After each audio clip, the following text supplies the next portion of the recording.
Halo, apa kabar? Anak-anak kelas 5 yang luar biasa dan salam sehat. Hari ini Bapak akan menjelaskan tentang pembelajaran tematik, yaitu tema 6, subtema 3, pembelajaran 2. Untuk itu, persiapkan diri kalian, siapkan buku tematiknya, buku catatan, dan alat tulis yang diperlukan. Dan dalam video pembelajaran ini akan ada kuis yang harus kalian jawab dan jawabannya ada dalam video ini. Untuk itu, simak video ini mulai dari awal sampai akhir.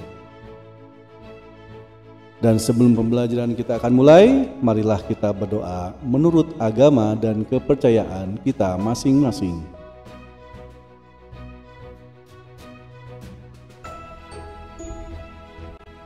Baik, anak-anakku yang terkasih, akan Bapak bacakan dulu tujuan pembelajaran yang harus dicapai hari ini.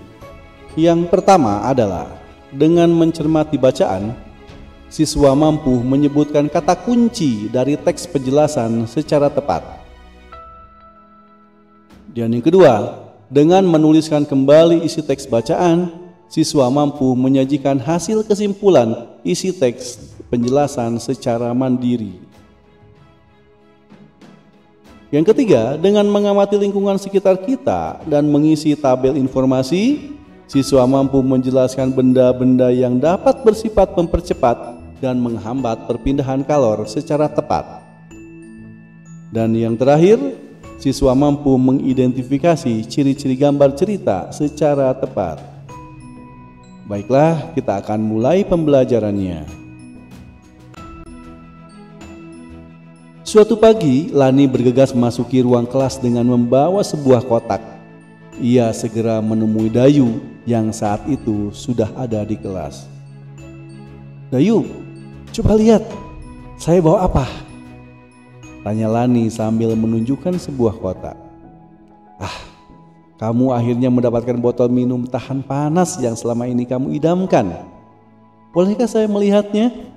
timpal Dayu ikut senang. "Tentu saja Dayu, saya senang sekali.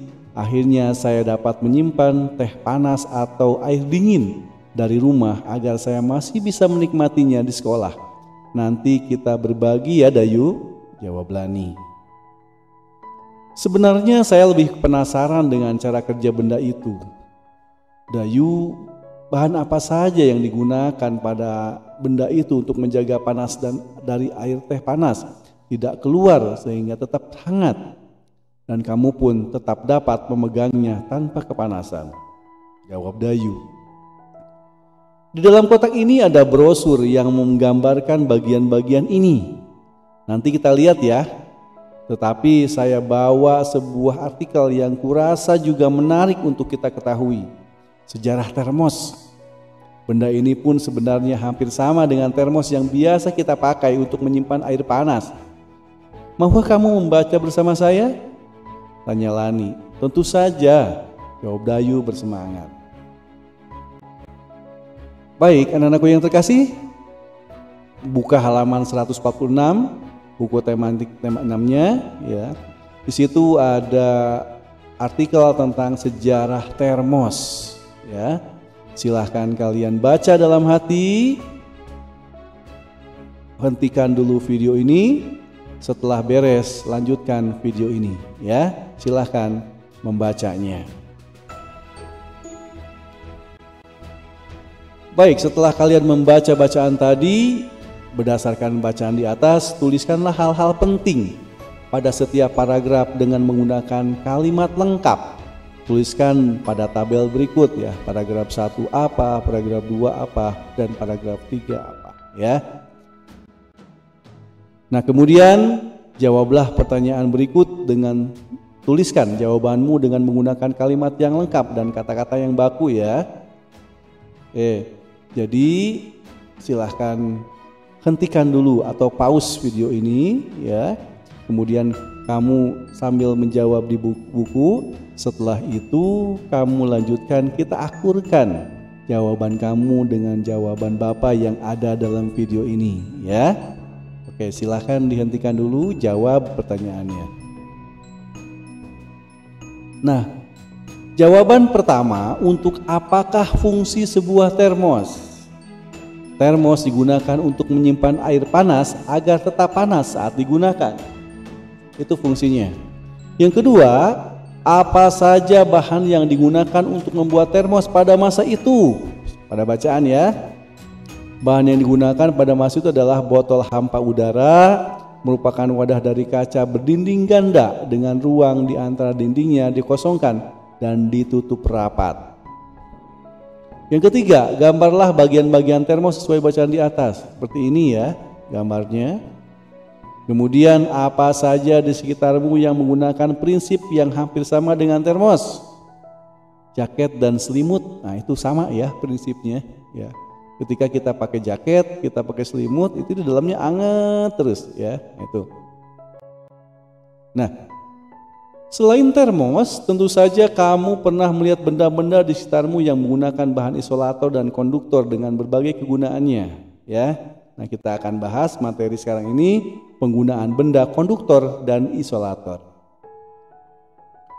Kamu sudah tahu bahwa panas dapat berpindah dari satu tempat ke tempat lain melalui konduksi, konveksi, dan radiasi.